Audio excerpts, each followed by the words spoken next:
Welcome back, y'all. Another car episode for you guys. Sorry. I was about to choke on this. RX bar that I've been eating. Tell me why. I just read the front of this, and you know how it's supposed to be like no BS, right? And it tells you everything that's in the bar. 3 egg whites, 6 almonds, 4 cashews, and 2 dates. Okay. It's blueberry flavored. Where? What? Like, it doesn't say there's any blueberries, so like, that was just so random, and I just thought I should say that because I was like, wait, there must be more in this then. They're not just advertising on the front what's in it. Anyways, let's continue. Welcome back. Caffeine and Confessions.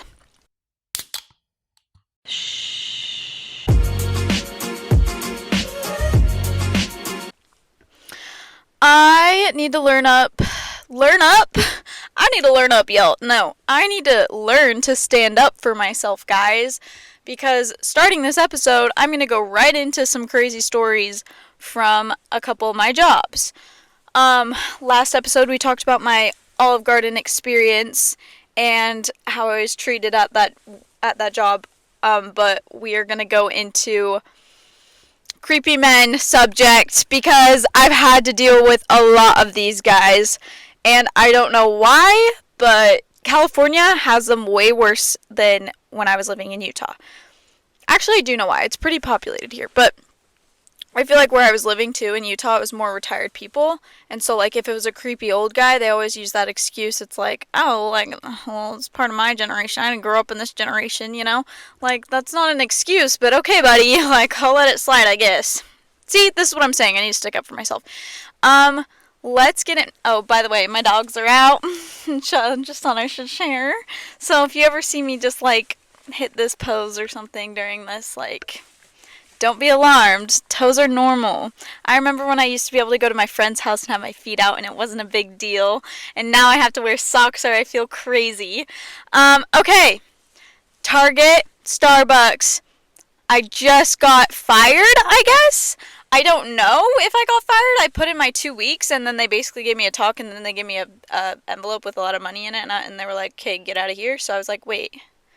I put in my 2 weeks, and they were like, yeah. Get out of here. And I was like, oh, okay, so like, was I fired? I guess we'll never know. I signed some papers. I think they were termination papers. So I probably did get fired, guys, but that's not new because I've gotten fired from every Starbucks I worked at. That's another story, but let's talk about this guy that was at Target that actually worked there, was an employee there, and I couldn't tell that was creepy. That if holy shit, can I talk today? If he was creepy or if he was just like a nice guy. So he was like in his 40s and he had a son my age. He had told me this. And multiple times I was working in the Starbucks inside Target and I was working as a barista. He was working cashiering and like one other thing. I don't know what else. But he was coming every day to get his drink. I still remember it, guys. It was a matcha with oat milk and a shot of espresso every day. So, like, we all talked to this guy, right? Like, everyone that worked at Starbucks knew who he was, and it wasn't weird that everyone was talking to him. But what was weird was when he started asking for my number. And then I was like, multiple times, I was like, oh, like, I'm working on something, give me a second, and he had to go back to work, so that was an excuse. One time I gave him the wrong number because I was like, maybe he won't try and text me. He did try and text me and he told me, why didn't it send? I was like, oh, don't know. Didn't give you the wrong number. Definitely didn't give you the wrong number. Anyways, it started getting creepy when he was like, you should come snowboarding with me at my cabin and I'll teach you how to ski. And he has a cabin in Mammoth and I was like, oh yeah. And see, guys, why am I not being like, sir, do you know our age gap? I should have made a joke. I should have been like, is your son gonna come? Because, like, what? And then he texted me multiple times, because eventually I actually had to give him my, like, I didn't have to, but I felt really bad, and I gave him my number. And so I was, scrolling through the text, and he was like, how was the concert? How are you doing? And I ended up just blocking him, because I was like, this is freaking weird, so take the hint. He knew I was 19. And he also was like, you remind me of my ex-girlfriend. And then he would tell me how he just broke up with this girl, and anyways, this is what I'm getting to. I basically told my work about this guy and what he'd been telling me. And for 2 weeks, nothing had changed. I asked if I could literally be just placed on days when he's not working, or someone have a talk to him, and nothing. So when I got fired, I was basically like, okay, well, when I was pulled in to go get fired, I think, I thought that they were going to talk to me about this guy, because they kept telling me, for the last week, oh, we're going to have someone talk to you about that. Oh, this person's going to talk to you about it. And I was like, okay, I'll wait for it. So when they called me in, I was just expecting to go to them and talk to them about what was going on and how creepy he was and stuff. And when they fired me in, I was like, well, this guy's still here, and there are girls younger than me that are probably going to get harassed the same way. And they were like, oh, you don't work here anymore, so it's not our responsibility. Hello? Okay, Target, you're done for. Moving on. Ugh! Men. Sorry, not all men. Guys, I'm not a hardcore feminist or anything, but men, guys. Men. Anyways. My traumatizing vaginal ultrasound story. And my sister had something similar to this, but I don't want to expose her, so I'm not going to talk about her experience. But let's talk about mine. So, I had really bad period cramps for a week. And not a week. They would last a week, but this was going on forever. And I couldn't leave my house for a couple days. That's how bad they were. I was curled up on my floor in the dark for 2 days before I was able to go outside, because they were so freaking bad. So I was like, oh, maybe I have ovarian cancer because it runs in my family, so let's go get it checked out. My mom was like, okay, I'll sign you up. I'll call the doctor, see which one can take you. So I just go in.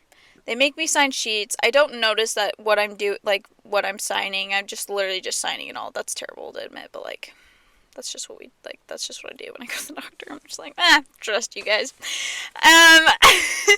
So when I go in there, they're like, drop your pants. I was like, what? What are you talking about? And the lady's like, put this over your legs and he'll be in shortly. And I was like, he'll be in shortly?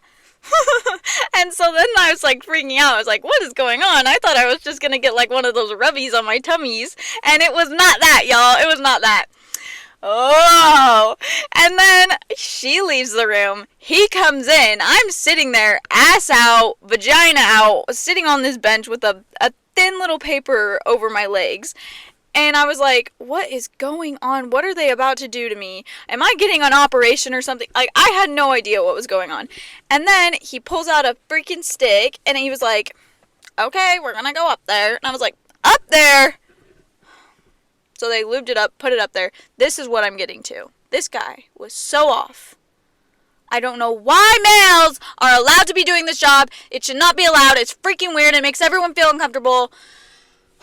Why do guys even choose to do this job? It just gives me the EBGBs.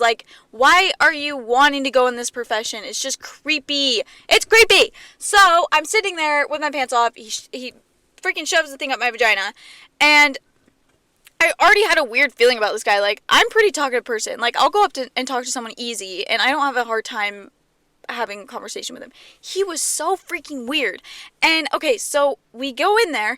Immediately, as he's in my vagina, he's like, oh, there's no cysts, you're fine, there's nothing in there. And I'm like, great, okay, let's get out now, we're done, that's all I was checking for. And then he was like, I swear, I'm probably being dramatic, but it felt like freaking 10 more minutes. He was like, and this is this, and this is this, and your vagina, and this is this. And I was like, I don't care what that is. But I don't stand up for myself, guys. I needed to say something. I needed to be like, okay, I'm running late, I gotta go. But I was like, oh, okay. Okay, So then, when I left that doctor's office, I was feeling so strange. I was like, why were we in my vagina for so long? Guys, anyways, that was my vagina ultrasound story, and my sister has a similar one. Maybe I'll have her on and she can tell hers, but I don't know if she'll want to share that. But her doctor was actually maybe like 2 times or 3 times as weird as mine. Okay, as we're on the topic of men, let's talk about first dates. Do we feel like everything should be equal these days? I'm talking to you guys. For me, I have my own opinion, but I would love to know what you guys think. Should everything be split 50-50? In my opinion, fuck no. Fuck no. Why do we think this is like... No. I'm sorry. It's just how it's been done, and it's how we've been programmed, and it's not even like... It's just a generational thing. It's not, I can't, like, how do I explain this? Like, guys have more testosterone for a reason. They're, like, supposed to protect. They're supposed to be the ones, like, yeah. Like, and I'm all for equal opportunity, yada, yada. Like, I feel like women and males in male fields, like, yes, to an extent. Because that's not what I feel like that's not what we were made for. Like... If we were made for that type of stuff, like building houses and building stuff, like, you know, like in male fields, we would be ripped. We would be looking like dudes. So, anyways, who should pay on a first date? Guys. Guys. Guys. It's a guy. It's gotta be the guy. Whoever's taking you on that date is paying for your fucking food. And if they're not... You get up and you can tell them to suck your ween and you can leave. Because that's really nuts to ask someone to split. Like, and if you did ask someone on a date, say you asked him on a date, he should be a gentleman and pay. If he doesn't, I understand because you asked him. But if he asked you on a date and expects you to split the bill, you can call him a girl, get up and leave because that's not a real man. That's just bizarre to me. People that are stingy with their money, you don't want to be around those types of people anyway. So why would you go on a date with them? Yeah. Let's see. What should I continue with? How there are hardly any decent people out there these days. So I feel for anyone that doesn't have a boyfriend that they've been in a committed relationship with for a minute because everyone searching for a boyfriend right now has a hard time. And I swear I've gotten so lucky with both my boyfriends. Like, so lucky. Because there are some crazy, like, especially, like, with the porn thing. Like, we were talking in the other episode.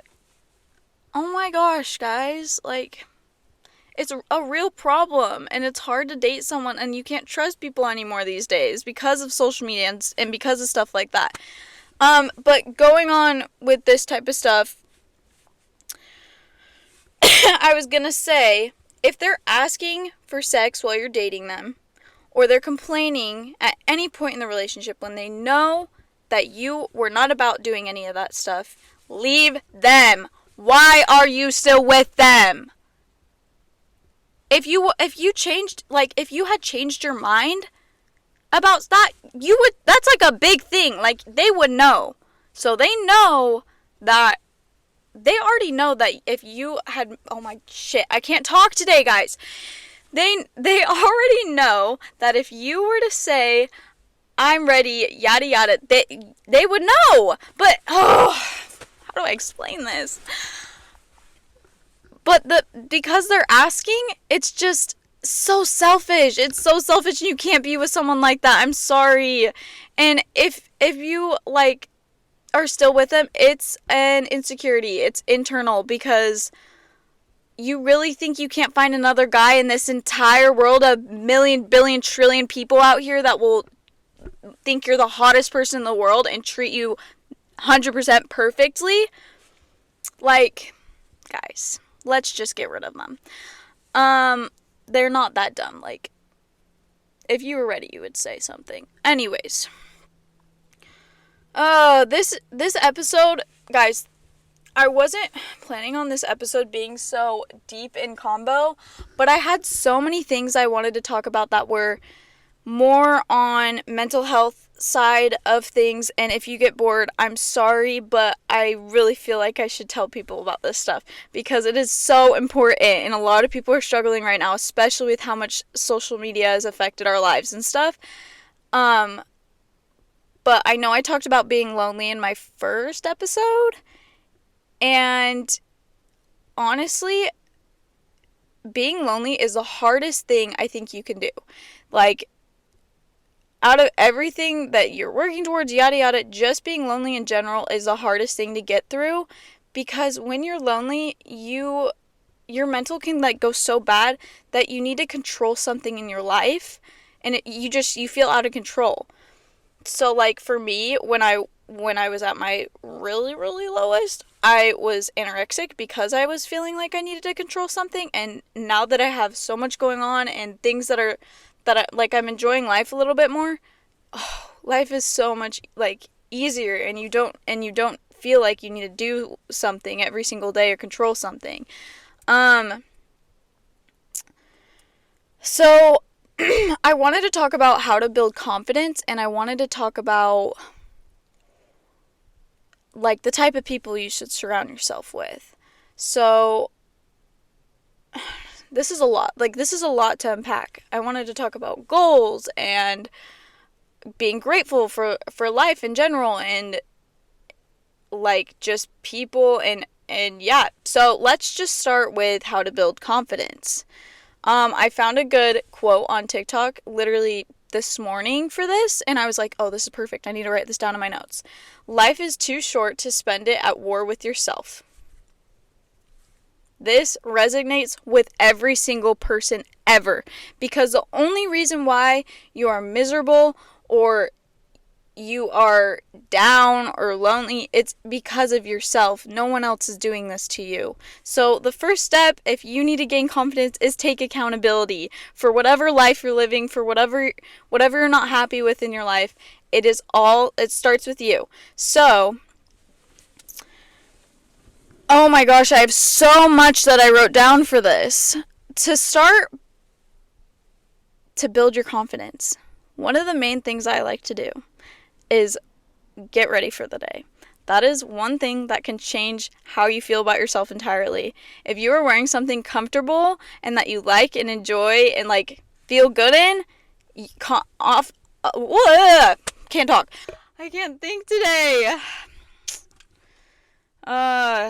Automatically, that's what I was gonna say. Automatically, you'll feel better.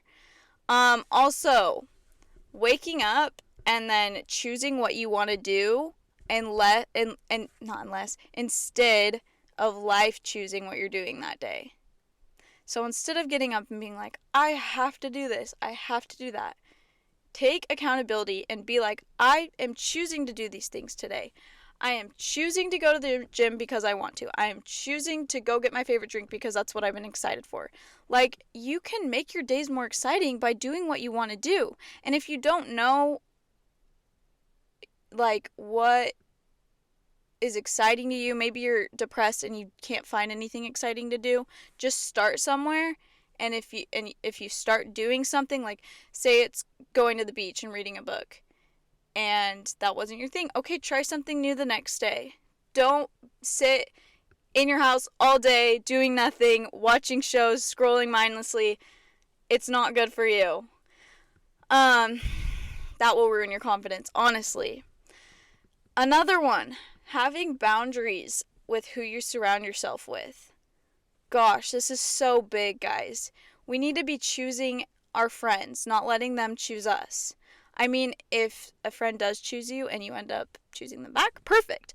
But what I'm saying is, don't, because you're lonely or because you're alone and feel like you have no one and someone chooses you and thinks you're amazing, don't just automatically be like, yes, this is my person, let's be besties or let's date or whatever. It's not going to work out, because having no friends is better than having one that is not like you or toxic or whatever. So literally choose your friends. That is so big, because when you're choosing people that you want to be around with, and this is another big one. Oh my gosh. Choosing people that you think highly of and not mediocre or below you, because you will turn into whoever you hang out with. So that's what I'm saying. Like, don't let someone choose you and have them be alcoholic and doesn't have their life together, and you just feel like you're dragged down every time you hang out with them, but you feel like you have to because it's the only friend you have. It's better to not have any than to be with one that's super toxic like that. And if you surround yourself with people that have goals and aspirations and drive and success and personality that you want, oh my gosh, you will end up being similar to that person and having your own goals and having your own success, and it reflects. It really does. So that's huge. Is like, who you surround yourself with will ultimately build your confidence or drag you down. One of the biggest ones in the entire world for this is comparison. Social media has made this so bad, and this is why everyone's mental health is terrible, is because there are so many ways to compare ourselves to each other these days. And the thing is, everyone knows this, and everyone knows, like, while they're looking at TikTok or while they're following a certain account, that they are choosing to compare. And sometimes people will just follow the account so they can see how hot this person is and want their life and are jealous and want what they have. Guys, if you are following something or someone for that reason, just do yourself a favor and get off social media or unfollow. Only follow people that are motivating to you, not ones that you are comparing yourself with and want to look like or want to be like. Like, it's so bad, and no one wants to save. We don't want to save ourselves from it. Like, we literally do it on the daily and think it's not bad for us because it's so normalized. Last thing on how to build your confidence. Stop worrying about what others are thinking of you. And this is easier said than done. And I felt like I haven't had a hard time with this, and maybe it's because of my parents, maybe because I was homeschooled. I'm not really sure. If you want people to see you a certain way, you are doing something wrong. Another quote that I found, it was, "Be too busy watering your own grass to notice if someone else's is greener." And I stand by this, and I think this is why I haven't had so many problems about how people see me and having anxiety while going out and hanging out with people, is because I am so focused on myself all the time, and you have to be selfish. It's normal. You have to. I'm so focused on myself all the time, I don't even notice what other people are doing with their lives or how they're going to perceive me, because I don't care. And I know I said it's easier said than done, but ultimately, if you can work on this every day and say, okay, this is an example, say someone thinks you're a terrible person or you fucked up and now they're spreading shit about you. You have to be okay with people thinking like that. You have to be okay with everyone thinking that you're a shitty person and that no one likes you, and be fine being yourself and saying, yes, I fucked up, or maybe you didn't fuck up and it's all a lie. That's okay. Just let them think that, because the real ones that actually want to get to know you and ultimately will stick around are the ones that won't listen to other person's opinion on you and whatever you've done. Honestly, that person that's spreading that shit has probably done the same thing or worse, and they're not dealing with the consequences, you know?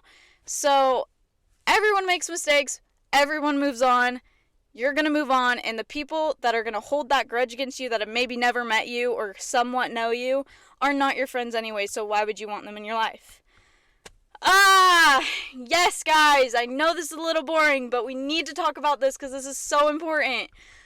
Also, being treated like crap while in friendships and stuff, this is another thing. People will treat you with the state of mind that they are in. So they will, ultimately, if they're having a really hard time, that is how you're going to be treated. So most of the time, you can't take it personal, but not all the time.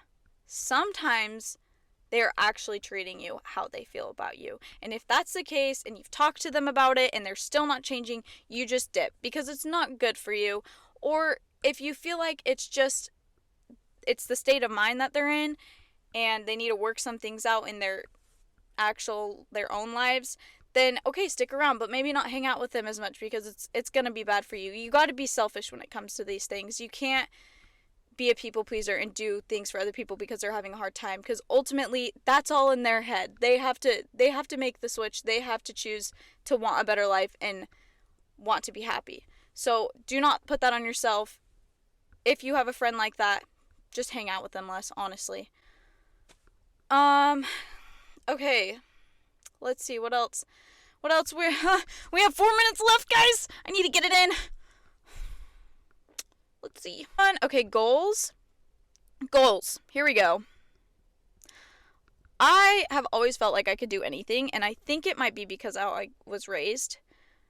And that sounds a little cocky. It's not, ultimately. It's how you think and your perception on life and yourself.